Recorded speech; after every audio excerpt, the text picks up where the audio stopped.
Well, in the previous 5 tapes, we have covered approximately one-third of my life.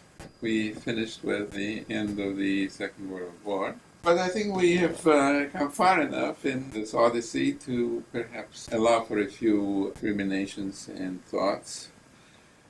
And the one that I'd like to state first, because it somehow runs like a leitmotif through my whole life, is the one I already mentioned, and that is I have been fantastically lucky all my life. It's worth repeating over and over again, lest one get the wrong impression for the credit or discredit of whatever my life represents. I was very lucky to be taken away from Russia by my parents in 1923 at the age of 1. I was very lucky to have parents who gave me a very good education.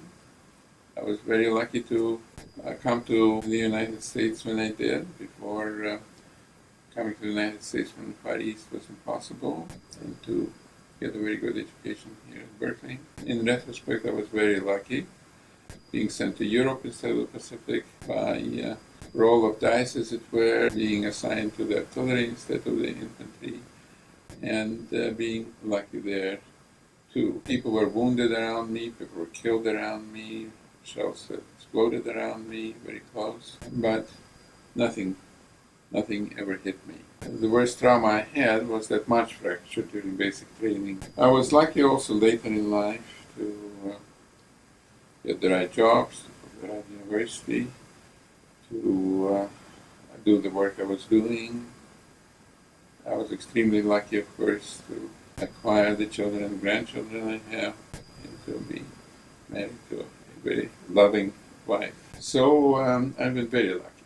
Without relating all this, I don't think that whatever I say quite is in the right perspective. This is something I always bear in mind, thinking about my own life, and whoever looks at these tapes should bear in mind too. Let me now say a few words of general observations about the war.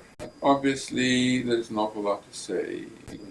Obviously, one could talk for hours and weeks about the history, about the rise of fascism and Japanese militarism, about what the democracies did and didn't do, about the terrible slaughter of people, something by some estimate about 50 million people being directly killed or losing their lives. And in a sense, also I've been fairly lucky to have been close to events. All during these 50 years following the end of the war, I've had the experience of being, if not in the midst of history, but in a very close observer. In the State Department and then also in the Federal Reserve, I was one of the first people to hear Kennan speak about the containment presentation to us, junior members of the State Department, about his idea of the policy of containment. And then in later years, I was very fortunate to work with Kennan and get to know him reasonably well. That was much later. I think what I'll talk about now is not my string of lucky experiences and not about history with a big H, but about my personal observations and experiences. I came into the U.S. Army almost 2 years after Pearl Harbor, cut off from my geographic roots, cut off from my family, although I've got some family, my cousin Misha here with me, and with a strong experience of sort of being very much on one's own and having to find my way through the world myself. This was certainly strengthened and accentuated by the fact that I was living a somewhat untypical life in America. I was not yet even an American citizen, but living in a very untypical place, Berkeley, leading an untypical life of a student at a major university, a largely impecunious student, especially since being cut off from funds at home, but still a student, of not having quite absorbed the flavor, the spirit, the traditions, the customs, the habits of Americans, and so so on. Trying to learn about America, I read quite a few books about the history of America and so on. And even on the campus itself, where I, of course, I've shoulders with lots of American students, even there, I didn't quite absorb by osmosis or whatever everything I should have absorbed. So the Army was a kind of postgraduate experience for me. The Army thrust me with force into America. My fellow draftees at Monterey Presidio, at Camp Roberts, Camp Shanks, overseas, and so on, they were a cross-section of America. They were not only Italians and Greeks and Irish and Jews from New York, as in the 731st Field Artillery, but especially in the earlier experience, there were farm boys from Idaho and Central California. There were all kinds of characters from San Francisco. They were a real cross-section. And while I don't think they accepted me very quickly, which is all right, it didn't hurt me, I learned a lot from them, what this country was like, what these people thought, what they said. There was much that was very admirable compared to what I experienced before in my life, being in China, Berkeley, and so on. There was much that was not so admirable. For example, the segregation of races in the Army and the less than friendly attitude of many of my white fellow students towards the blacks, and the remarks they dropped about the blacks, which were rather offensive and revolting to me. I might add, however, that I heard very few anti-Semitic remarks. Nowhere in the Army, certainly not in the New York unit, but nowhere in the Army did I feel any weight of anti-Semitism again. I learned about the mode of thinking and living of people with less education than I. Some who all their lives worked hard, or their parents worked hard, which is to say, since they were children, went through the Depression with all that meant. I heard the praises of Roosevelt and the condemnations of Roosevelt. I heard obscenity galore. I heard a lot of talk about women, which often was offensive to me. A considerable looking down at women. Although I might say that the same kids at home, amidst their mothers and sisters and sweethearts, and some of them wives, I'm sure would behave quite differently. But in the male setting, under the strain of being away from home, they would also talk in a more strained and a more, shall we say, offensive way. I did a lot of menial jobs in the Army, as KP, kitchen police, and my duties in cleaning the barracks and so on. That was all right. That was very educational. I think I learned a great deal about human nature. I always felt different too, not only because of my different origins, geographic, cultural, etc., but because I was cut off from home, because I knew very little what long periods of time, years at a time, what was happening to my parents, to my loved ones back there in Japan, because, of course, I knew that the Nazis occupied those parts of the Soviet Union where my various cousins and aunts and uncles were living, and I knew that it was not good for them. Indeed, after the war, I discovered that it was very bad for them. A high proportion of them perished. I think I knew a lot more about what the war was about its historical background, and certainly the majority of my fellow soldiers. And as a result, I think I may have had a somewhat different attitude about it, and perhaps an even greater conviction, most of them, that this war must be won. It was, as the papers now say, a good war. I acquired a very considerable respect for people in the Army. Not all of them were admirable, many of them were not admirable at all. But still, it taught me something about humanity which was worth learning. And having been learned, it was worth appreciating. And having been appreciated, it also frequently was worth admiring. I saw pitiful survivors of the concentration camps, the lucky ones who survived. I visited Dachau. Dachau, incidentally, was liberated by the American-Japanese units, by the 442nd Regimental Combat Team, which rather confused the poor people in there who thought that suddenly they were invaded by the Japanese. It was bad enough for the Germans. But it had not been publicized, which I think is rather shameful. I saw millions of people, right, still during the war and right after the war, displaced or uprooted humanity, walking the roads by the thousand in one direction, in the opposite direction, trying to find something, find their homes, looking for DP camps where somebody would give them something to eat. I saw lots of prisoners of war of the enemy. I found it difficult to hate them.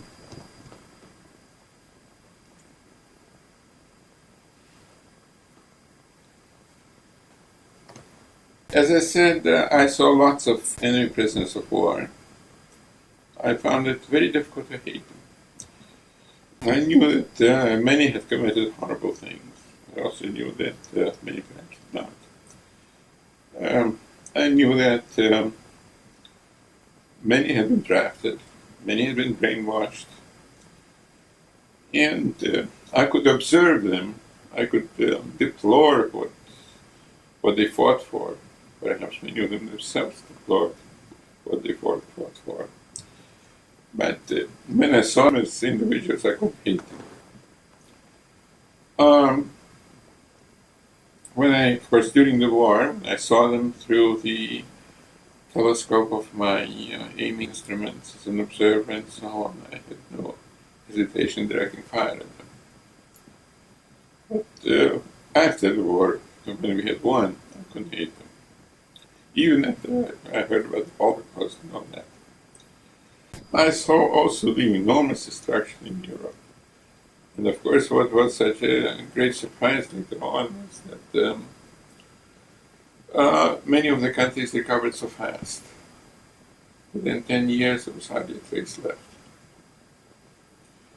That to me was a surprise, having seen the mountains of rubble, and not only in Germany, of course, also in Belgium, France, and of course knowing about the mountains of rubble in Poland, Russia, and so on. But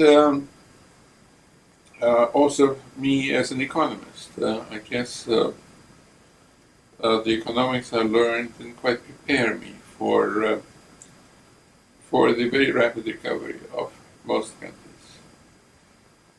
In some respects, the recovery of Russia, the Soviet Union, was rapid too, but I studied this recovery carefully from the beginning, and I spoke about it a number of times, once even at a meeting in Moscow in 1987. It was done fast, but it was done wrong, which brought about the ultimate collapse of the Soviet Union. And what I learned there, I think, something that in my course of economics I did not learn, was that physical destruction did not necessarily destroy the most important element in economic recovery, and that is the human element. That so long as the population had the will to work and had the education and skill to work, and had the proper institutions, which is of course where Russia and the communist countries were very different, and had the proper incentives, all that trouble could be cleared very fast. And the country could emerge as Japan did, as Germany did, as France did, as Italy did, as Holland did, all of them horribly destroyed, emerged 10, 15 years later as a leader in the world. So that was a very important lesson to have learned. And one that I learned in a sense, despite what I saw in the war, namely all that destruction, but appreciated probably more because of what I saw. What is more, the destruction, as the post-communist period has demonstrated in a negative way, the destruction of those countries had a positive side to it. And that is that with the destruction of the physical production facilities, there were also destroyed all the jobs and all the vested interests attached to those production units. A positive factor in the sense that there were no vested interests that stood in the way, not just of rebuilding, but of modernizing and changing institutions. Then, personally, it was not a very easy time in many ways. I saw a lot of death, I saw a lot of suffering. I remember one time, in the winter of 44-45, in Luxembourg, overlooking the Ziegfeld line, we moved into a place where, into a house. It was cold, and everything was covered with snow. So we moved into one of the houses. It was an abandoned village or something, and stayed there a few days. But during those few days, the snow melted, and we discovered that the garden in the yard of that house was in fact a German morgue, and that every square inch was covered with dead German bodies. They had to leave before they could move these dead, but apparently it was a collection point of German corpses, and every square yard was covered with dead people. As I think back, it was a shocking sight, but it was not a, how shall I put it, a psychologically traumatic sight, in the sense that it did not inflict a shock on me that changed me in some way. That it was an unforgettable experience, but I remained what I was. And I thought about it many times later on. But of course I saw lots of death. I saw such collection points for American corpses. I saw such collection points for civilian corpses and so on and so forth. The important fact that in that Luxembourg example was a surprise that we moved in one day and it was just beautiful, a beautiful snow cover. And we woke up one morning to see, not morning anyway, a day or two later, suddenly the beautiful snow cover disappeared and we realized we were living in the morgue. I changed, however, in other ways, much more appreciative of other people's human nature. I did have to live, shall we say, by my physical abilities as well as by my wits. I had to live through physical power. I had to dig that foxhole. I had to take cover. I had to pull the jeep or the three-quarter-ton truck out of the mud. But I'm very grateful for it. Neither have been my choice at the moment, but I'm very grateful for that. So these are some of the personal experiences, observations. So during this time in the war, the term of your service, did you experience personal fear? Was this a part of your life? Well, coming to think of it, the strange thing is that I cannot remember having experienced any really gripping fear, paralyzing fear. Of course, I was perfectly aware of risks and sometimes very high risks. Sometimes the shells were coming in very close. Sometimes there were other risks, such as being transported across the Atlantic when the U-boats were still operating. Let me mention one incident. In the fall, probably in September or October 1944, when we were fighting around Lorraine. I remember returning from an observation post to the battery during the day in our little three-quarter-ton truck, and we had to cross a stretch of maybe half a mile of road which was exposed to enemy view. There was another way to get back. So, of course, the obvious thing we did was just the driver stepped on the gas and get through as fast as possible. And lo and behold, about halfway through, we began to hear the unmistakable sound of 88 millimeter German shell coming in. The Germans had a very effective gun, the 88 millimeter gun, which was much feared by all their enemies. And it had a very, very distinctive sound coming in. All shells have distinctive sounds coming in, but it had a kind of whistling sound coming in, more whistling than others. And the whistle got louder and louder and louder and louder. Bang! It was going to hit right by us. And it did. It hit maybe some 15 yards from us off the road. Very close, very close. But it was a dud, it didn't explode. Ah! 15 yards, is that close enough to cause damage? Of course. Well, of course, because shrapnel will fly much more than 15 yards, and so the covered a large radius of, and the chance of being hit. And it was an open truck, it was a closed truck, we were sitting on the benches. Open truck, even no tarp cover. Well, of course, when they heard coming in, we all ducked down, etc. But it was a dud. There were quite a few duds, especially when they hit soft, muddy ground. It was a dud. Explode. Now, what I remember, I thought about it many times since, including later that very day.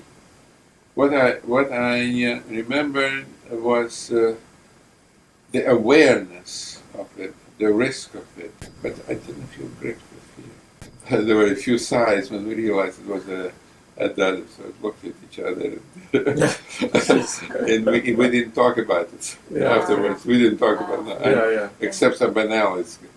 God, it's certainly lucky it didn't explode or something like that. Something obvious, right? Very close.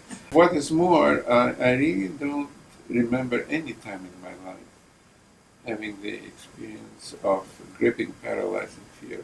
One time again, when we were actually at mess in an open field and actually, shielded by forests and so on, we were eating our food. Of course, we were supposed to disperse and all stand together, and we heard shells coming in. We hit the ground, and they exploded rather close. And the guy who hit the ground next to me was hit, and I wasn't. He, in a sense, shielded me because the shell was on the other side of him. So it exploded. The shell exploded, and he caught it. Well, exploded some distance, but close enough to thread shrapnel.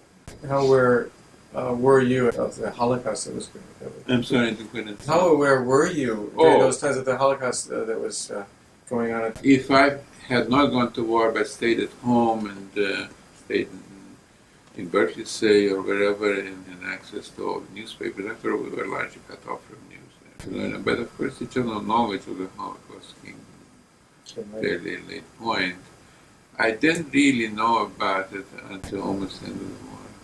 Or for that matter, of the horror of the concentration camps such as Dachau, which were not primarily necessarily. Well, that was part of it. But, yeah. So we are continuing with my story.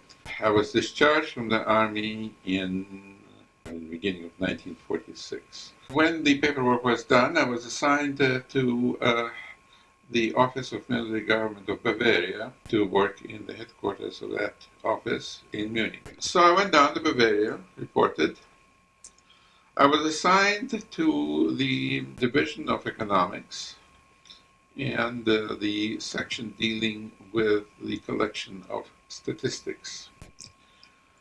Now, of course, I had already my master's degree in economics, and I also, as was shown on my army record, was familiar with the German language. And so they put me into that office, that section, and one of my tasks, indeed, was to deal with the German authorities. These were the new post-Nazi local German authorities. There still were no overall German authorities.